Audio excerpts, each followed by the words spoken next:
preaching his lesson, was it Sunday before last, wasn't it, Mike? He told us about the Torah. For those of you that were here, what is the Torah? Huh? What? Yeah, that'd be the first 5 books of the Old Testament, and it was also called another word, the P word, Pentateuch. Yeah, Pentateuch means what? 5. So we had Genesis, Exodus, Leviticus, Numbers, and now we're on the 5th book, which is Deuteronomy. The word Deuteronomy means second law, and I'm sure you've already read through so far those 5 books, and you'll notice a lot of repetition because the word itself means second law or repetition of the law. And Moses is retelling everything for the new generation that will shortly be going into the promised land under the leadership of whom? Joshua. And remember, their parents and grandparents died in the wilderness because of their sin of complaining. And how many years did they wander in the wilderness? 40 years. So the new generation is getting ready to go into the promised land. In the book of Deuteronomy, we see some things that are prophesied that appear in the New Testament. For example, notice, if you will, in chapter 6, verses 4 and 5. Chapter 6, verses 4 and 5. The Lord Jesus Christ, during his ministry, spoke of the great commandment. Now, we'll read about that in Deuteronomy 6, 4, and 5. Hear, O Israel, the Lord our God, the Lord is one. Love the Lord your God with all your heart and with all your soul and with all your strength.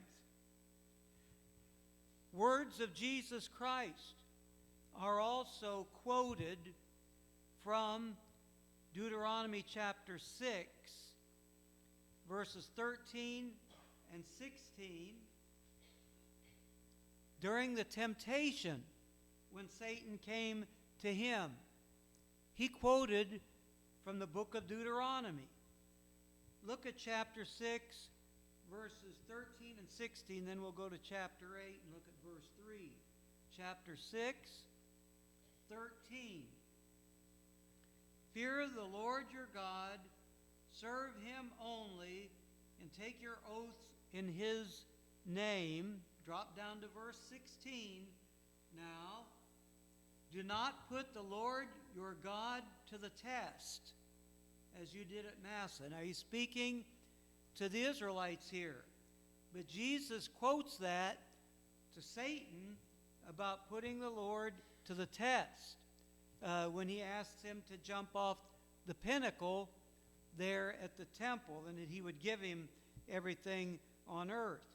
If you'll notice also Deuteronomy chapter 8, verse 3, you'll see some familiar words from the New Testament.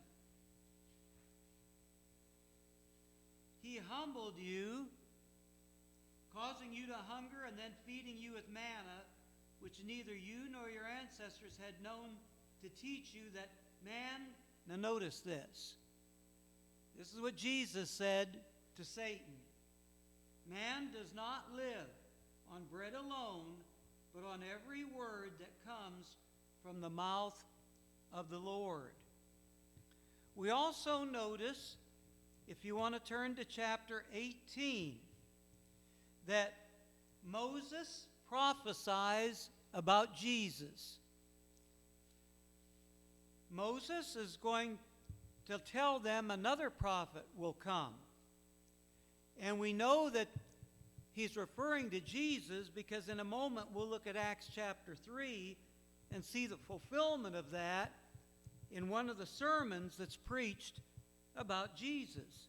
But first we'll look at Deuteronomy 18, starting with verse number 15. Starting with verse number 15. This is what Moses said to the people. The Lord your God will raise up for you a prophet like me from among you, from your fellow Israelites. You must listen to him. For this is what you asked of the Lord your God at Horeb on the day of the assembly, when you said, let us not hear the voice of the Lord our God, nor see this great fire any more, or we will die. The Lord said to me, what they say is good. I will raise up for them a prophet like you from among their fellow Israelites, and I will put my words in his mouth. He will tell them everything I command him. That's the prophecy about Jesus.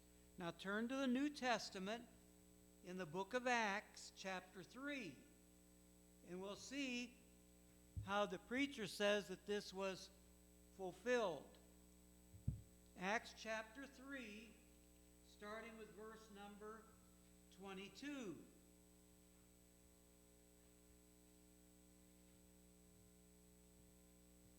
For Moses said, the Lord your God will raise up for you a prophet like me from among your own people. You must listen to everything he tells you.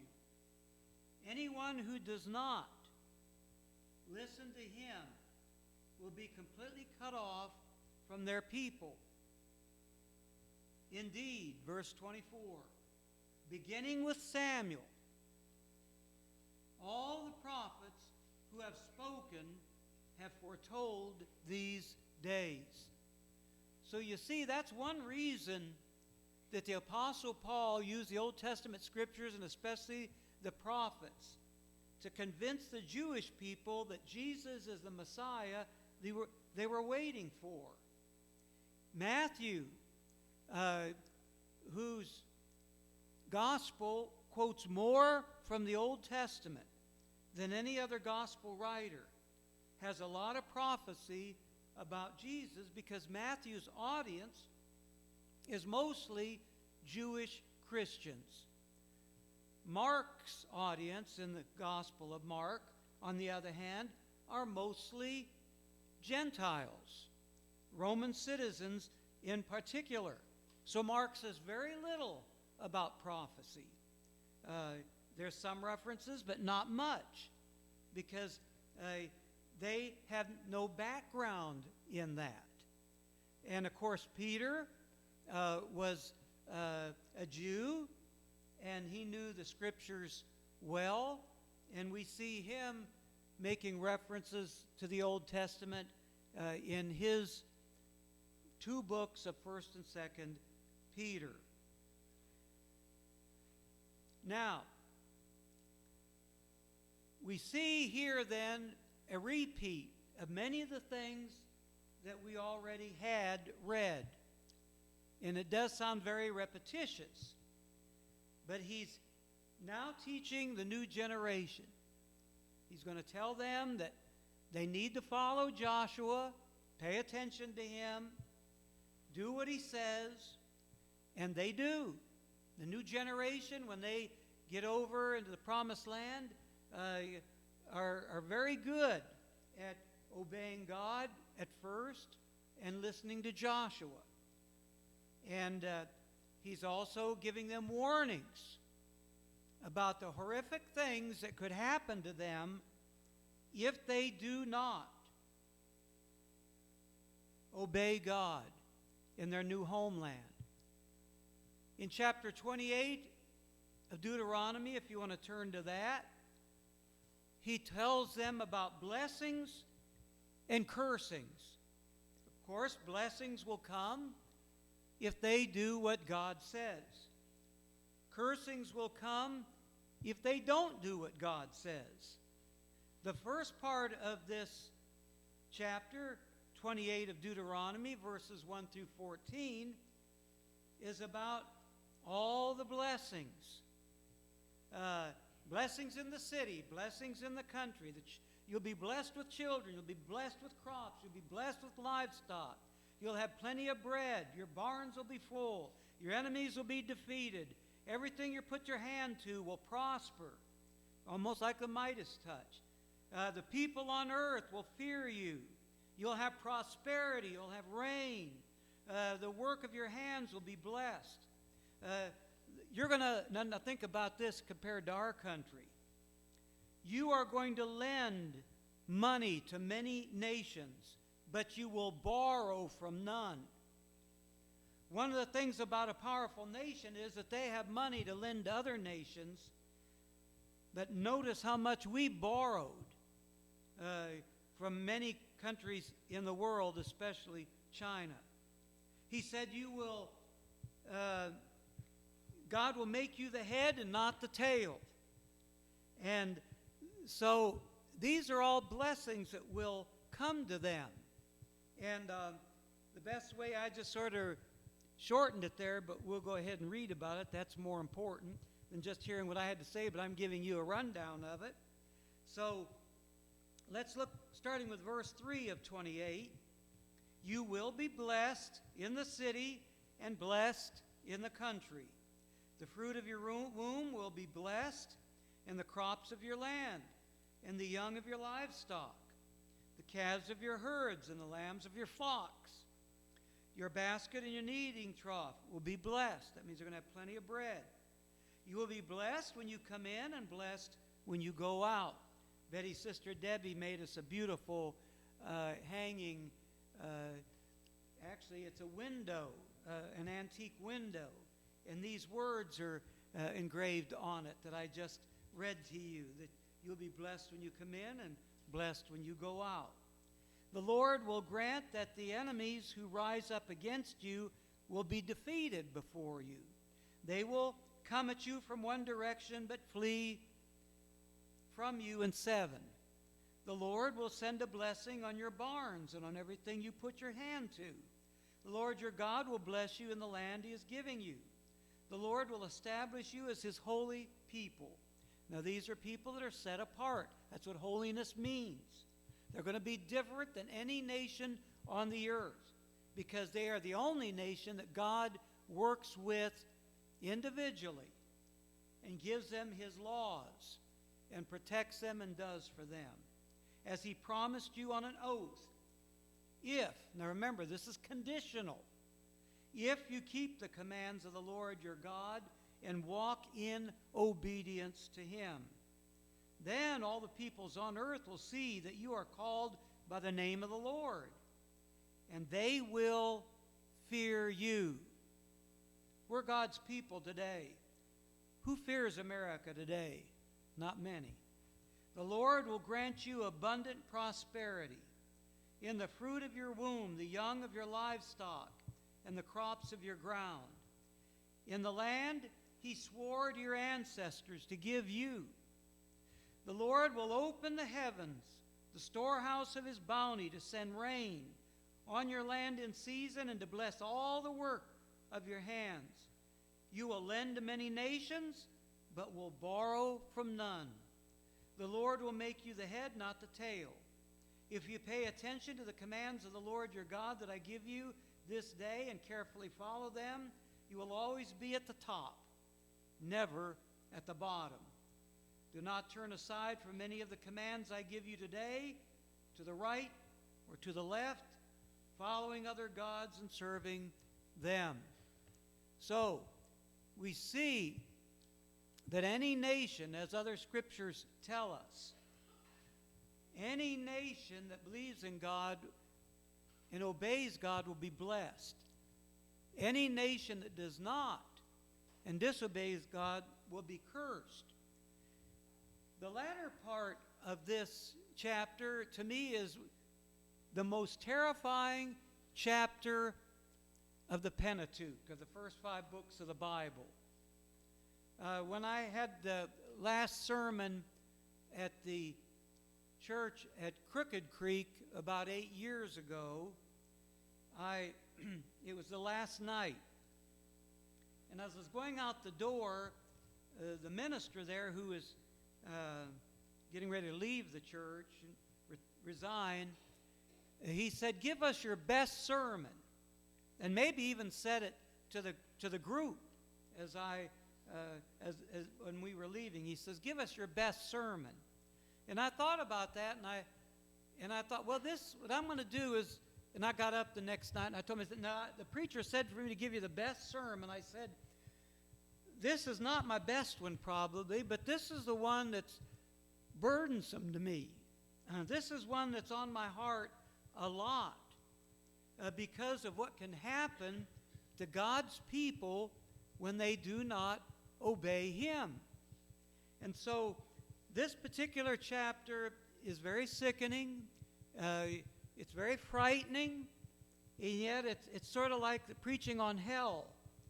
We need to be aware of it, and we need to be conscious of it, and we need to be sure that it doesn't happen to us and hopefully to our nation.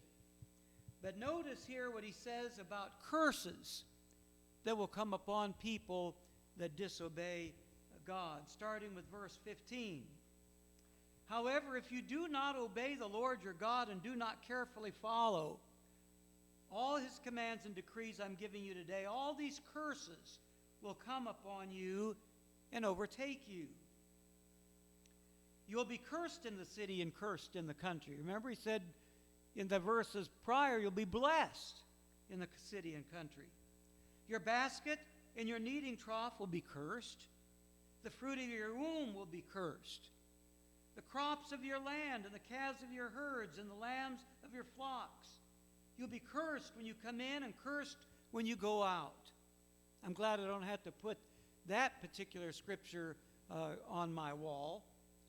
"The Lord will send on you curses, confusion, and rebuke in everything you put your hand to."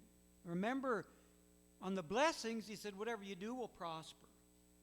"Until you're destroyed and come to sudden ruin because of the evil you have done in forsaking Him." Now, by the way, this did later happen to them, just as Moses prophesied. Hundreds of years later, but it happened. "The Lord will plague you with diseases." Now, before he said, you'll not get any of the diseases. I'll protect you. "He'll plague you with diseases until He's destroyed you from the land you are entering to possess. The Lord will strike you with wasting disease, with fever and inflammation, with scorching heat and drought, with blight and mildew, which will plague you until you perish. The sky over your head will be bronze, the ground beneath you iron." In other words, there will be no rain. "The Lord will turn the rain of your country into dust and powder. It will come down from the skies until you are destroyed. The Lord will cause you to be defeated before your enemies. You will come at them from one direction, but flee from them in seven." Remember, he said in the other blessings that they'll flee 7 ways. This time you will. "And you will become a thing of horror to all the kingdoms of the earth." We read many times in the scriptures that Israel became a byword for neighboring nations. A byword is a word that they make fun of, because God was once with them, and now the other nations were conquering them and ruining them. "Your carcasses will be food for all the birds and the wild animals. There will be no one to frighten them away." In other words, they won't even bury the people. They'll just be at the mercy of all of these vultures. "The Lord will afflict you with boils of Egypt and with tumors, festering sores, and itch from which you cannot be cured. The Lord will afflict you with madness, blindness, and confusion of mind. At midday you will grope about like a person in the dark. You will be unsuccessful in everything you do. Day after day you will be opposed oppressed and robbed with no one to rescue you. You will be pledged to be married to a woman, but another will take and rape her. You will build a house, but you will not live in it, because your enemy will live in it. You will plant a vineyard, but you will not even begin to enjoy its fruit, because the enemy will take it. Your ox will be slaughtered before your eyes, but you will eat none of it. Your donkey will be forcibly taken from you and will not be returned. Your sheep will be given to your enemies, and no one will rescue them. Your sons and your daughters will be given to another nation. And you will wear out your eyes watching for them day after day, powerless to lift a hand. A people you do not know will eat what your land and labor produce. Rome fell not because they weren't strong enough militarily. They fell because of decay on the inside. The Huns just walked down and took them over. I told Betty, with all our drug issues and all the things that we have going on, moral issues, I was listening on the radio. I was coming back, returning, I think, from Pikeville a couple of days ago.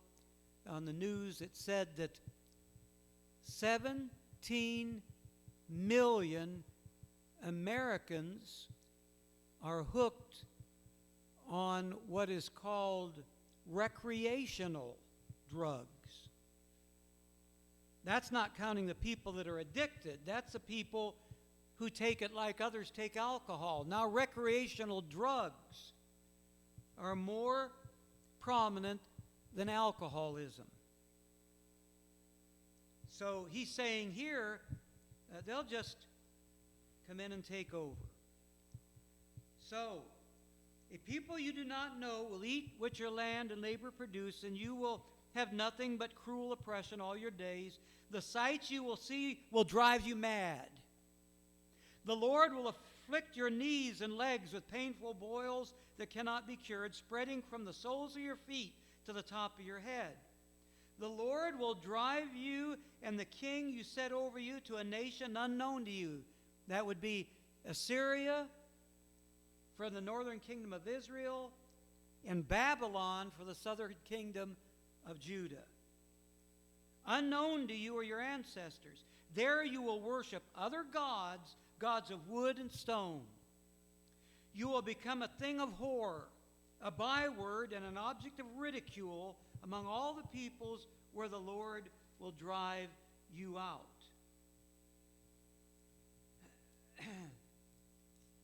You will sow much seed in the field, but you will harvest little, because locusts will devour it. You will plant vineyards and cultivate them, but you will not drink the wine or gather the grapes, because the worms will eat them. You will have olive trees throughout your country, but you will not use the oil, because the olives will drop off. You will have sons and daughters, but you will not keep them, because they will go into captivity. That's the generation of Meshach, Shadrach, and Abednego. That's the generation of Daniel. That's a generation of many of the prophets. Swarms of locusts will take over all your trees and crops of your land. The foreigners who reside among you will rise above you higher and higher. Did you ever notice when you buy a product, you have to look all over the place to find the information in English? Look at all the people that are coming here, and they're accommodating them with all the translations of, I bet, 10 or 15 different languages. If you'll I was wondering, why do these instruction books have to be so thick? It's because there's about 15 different directions of different languages. Foreigners who reside among you will rise above you higher and higher, but you will sink lower and lower. They will lend to you, but you will not lend to them. They will be the head, you will be the tail. All these curses will come upon you. They will pursue you, overtake you, until you are destroyed, because you did not obey the Lord your God and observe the commands and decrees he gave you. They will be a sign and wonder to you and your descendants forever, because you did not serve the Lord your God joyfully and gladly in the time of prosperity. Therefore, in hunger and thirst and nakedness and dire poverty, you will serve the enemies of the Lord sends against you. He will put an iron yoke on your neck until he has destroyed you. Now, there's more and more that he says, but I want you to drop down to 53. Verse 53. Because of the suffering your enemy will inflict on you during the siege, you will eat the fruit of the womb, the flesh of sons and daughters the Lord your God has given you. Even the most gentle and sensitive man among you will have no compassion on his own brother or wife he loves, or his starving children, and he will not give to one of them any of the flesh of his children that he is eating. It will be all he has left because of the suffering your enemy will inflict on you during the siege of your cities. The most gentle and sensitive woman among you, so sensitive and gentle that she would not venture to touch the ground with the sole of her foot, will begrudge the husband she loves and her own son or daughter the afterbirth from her womb and the children she bears. For in her dire need she intends to eat them secretly because of the suffering your enemy will inflict on you during the siege of your cities. If you do not carefully follow all the words of this law, which are written, and notice he keeps saying this over and over, and do not revere this glorious and awesome name, the Lord your God. How many in our country are really honoring the name of God? We know that Christian people are, but we know there are many, many, many, many that are doing just the opposite.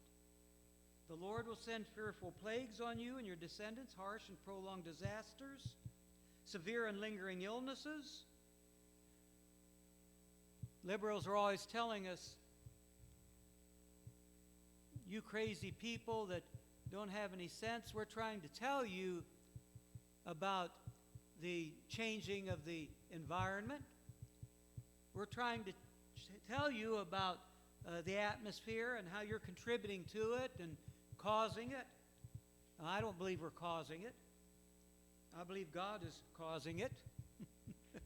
If it is, God is doing it as punishment upon us. This generation sees nothing as punishment from God, so they don't learn any lessons. He'll bring on you all the diseases of Egypt that you dreaded, and they will cling to you. The Lord, how long has COVID-19 gone on? Betty noticed that there's a new strain just tonight. I said it'll probably go on indefinitely. The Lord will bring on you every kind of sickness and disaster not recorded in the book of law until you are destroyed. You who were as numerous as the stars in the sky will be left but a few in number, because you did not, here again, obey the Lord your God, just as it pleased the Lord to make you prosper and increase in number, so it will please him to ruin and destroy you. You will be uprooted from the land you are entering to possess. Then the Lord will scatter you among the nations, from one end of the earth to the other. There you will worship other gods, gods of wood and stone, which neither you nor your ancestors have known. Among those nations you will find no repose, no resting place for the sole of your foot. There the Lord will give you an anxious mind, eyes weary with longing, despairing heart. You will live in constant suspense, filled with dread, both night and day, never sure of your life. In the morning you will say, if it were only evening, and in the evening, if it were only morning, because of the terror that will fill your hearts and the sights that your eyes will see. The Lord will send you back in ships to Egypt on a journey I said you should never make again. There you will offer yourselves for sale to your enemies as male and female slaves, but no one will buy you. I know that's long, but it's disturbing. And you may say, or others may say, well, he did that to Israel. Well, Israel was God's people. Today, Christians are God's people. And the Scriptures tell us any nation that goes against Him are going to be punished. So I hope that all of us will be praying that none of this will take place, that we'll work hard at being the light of the world and the salt of the earth, trying to get as many people as we can to accept God. God does give us hope. He talks about a remnant that will be saved. That means there'll be a small group of people that God will protect. And we hope that if that time comes that we will be in that number. So that'll be all I have to say tonight. Is there anything you want to say about the text that we read?